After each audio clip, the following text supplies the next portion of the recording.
Hello, everybody. How are you doing? This is S. Anthony Thomas. This is the S. Anthony Thomas Show, episode number 178. I'm just going to dive right into this, okay? I'm just going to dive right into this. Some people, when you meet them or if you see them coming toward you, even if you know them or whether you don't know them, they feel like a cold coming on. You ever been in a situation where you just feel the cold coming on and you already know how your body reacts to the cold? You know how sick you're going to be. You know how miserable you're going to be. And you can't wait till it starts and then ends. Some people are like that. I mean, I had food poisoning a few times in my life. I don't know if you've ever had it. But I know what it feels like. The first time I had it, I didn't know what it was. The second time I knew exactly what it was because it was such an uncomfortable experience. Every single moment of it, I remembered. I know that there's a specific little tingle in my stomach. And if I feel that, I know, oh no, I'm going to have food poisoning. And I know what food poisoning feels like. The first 24 hours of food poisoning, if it's a bad case of food poisoning, you feel the worst you could possibly feel. If you don't know what it is, you really feel like this is your last day on the planet. But it's not. It's your body fighting the infection or whatever's going on. And every opening in your body, liquid comes flying out. It's like your body's like, all of this stuff in here is making us sick. Get it out. Your body is evacuating the building because of the fire. It's trying to get it all out. You have no liquid in your body. You have no food in your stomach. You have no mucus, right? If you're thinking about water, that comes shooting out of your body. It is horrible. And some people are just like that. The second you see them, you know what it's going to be. It could be a neighbor that always gossips. And when somebody gossips that way, they're going to take a long period of time. And sometimes they'll catch you when you do not feel like talking. They'll catch you when you don't feel like, if you're walking in a house and you've got food containers, which means you have hot food, do you really want to stand outside for 90 minutes talking about what neighbor may be sleeping with another neighbor? No, you don't care, right?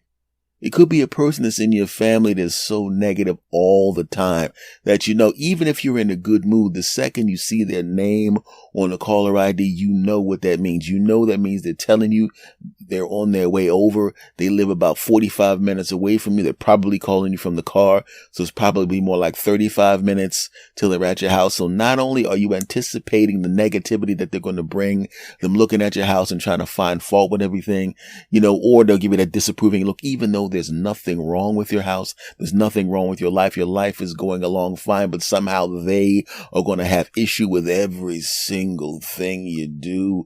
They're going to have little snippy comments. They're not even there yet. You're actually pre-miserable because of them. And then you look at the clock as the time ticks away.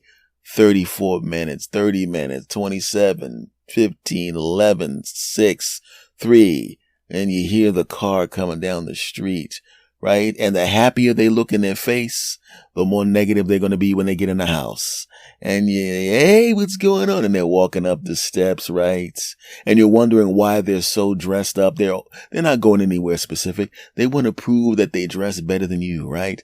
And why do they wash their car right before they come to your house? Why? Because one time they saw a speck of dust on one of your tires and they want to be going, well, I want to make sure my car is clean. I know you don't care about your car being clean like that, but I do. You know what I mean?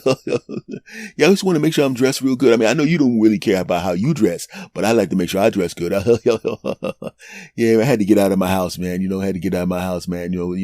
Cause, I'm sitting there, man. I'm sitting there going, man, all these big screen TVs. I'm like, all the kids won't stop playing with their expensive toys. And my wife, she's in our gourmet kitchen right now. She's cooking one of them gourmet meals. You know what I'm saying? I should probably go back to my house with my really, really extremely attractive wife. Oh, that's right. You broke up with your girlfriend who wasn't as good looking as my wife, didn't you? Yeah.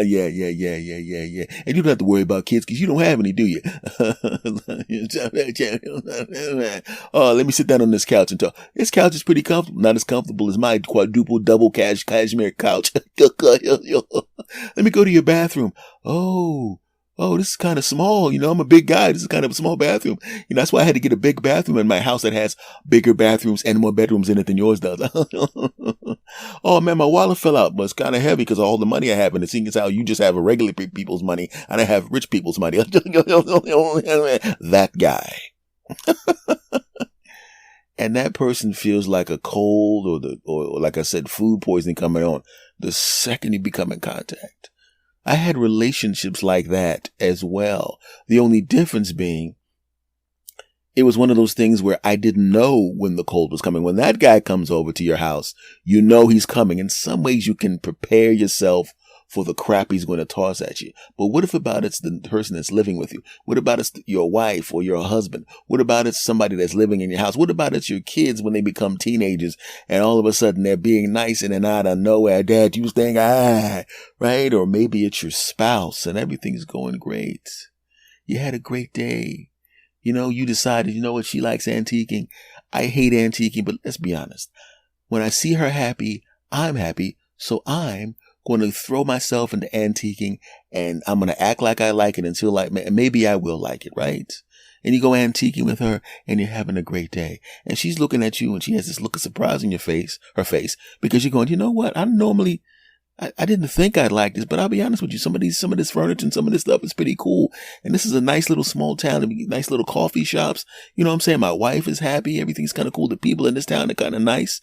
You know what? If I wouldn't mind coming here a couple times a month. I'm not coming here every week, but you know, a couple times every other weekend, I'll come here and do this with her. Normally she does it with herself, but she wanted me to go with her. But if I go 2 times, she can't complain about that. In fact, I might go every week because this is Saturday. And then on Sunday, I can watch football and she won't be able to say anything. You know what? I'm going to dive into this antiquing. I'm going to get into this antiquing, right? So and you know how it is when your lady is happy.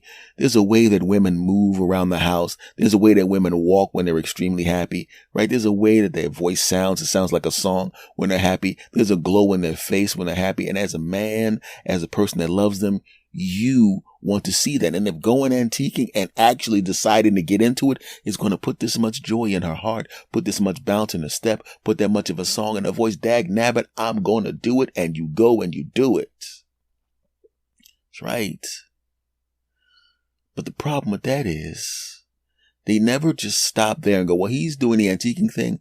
I'm happy he's doing that. Great. Because all of a sudden they start adding other stuff.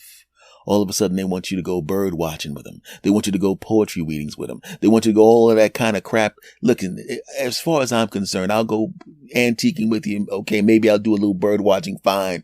But all of a sudden you start adding 55 activities. You're starting to get greedy. And they keep adding activities. And then one day you go, I don't want to do that. And the joy that you built up from the 10 activities that you were doing that you didn't want to do is now overshadowed by the one thing you don't want to do.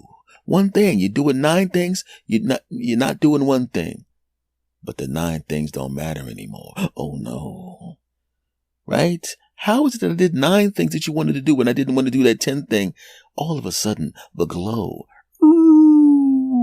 starts to disappear. Oh no. The song in her voice that turns into da da da. Oh no, the song in her voice is going ooh. And the gliding she was doing instead of walking. Oh no, you could actually hear her footsteps on the grass and she's wearing sneakers. Oh no, you're a dead man. Oh no. And just like food poisoning and just like that cold, all of a sudden, the attitude that you're about to get is kind of like feeling food poisoning coming on because you're in public now. But you know when you get home, you know what's going to happen. And this isn't gender specific. It's the same thing with dudes. Ladies, you know what it's like when you're with your guy and you do a whole bunch of crap he wants to do and he tries to get you to go to some crap that you don't want to go to. And all of a sudden he was happy and great and ha ha ha, everything ha ha. And the moment you decide you don't want to go to that place with him, oh no. The glow leaves his face. The chest stops being puffed out. Right?